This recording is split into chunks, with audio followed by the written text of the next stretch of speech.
3:00 ng madaling araw, tahimik ang buong bahay. Pero gising siya. Hindi dahil may trabaho, hindi dahil may problema, kundi dahil may tumatawag. Sa kusina, araw-araw eksaktong 3 a.m. Akala niya imagination lang. Pero isang gabi may naamoy siyang matapang na kape kahit wala namang nakasalang. Magkape ka!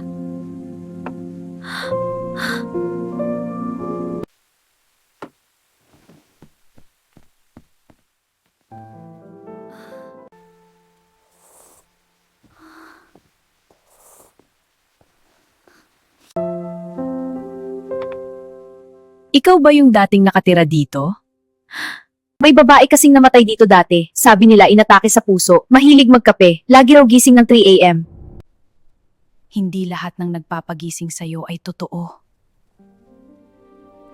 Kung ayaw mong may gumising sa'yo ng 3 a.m., follow mo tong vlog.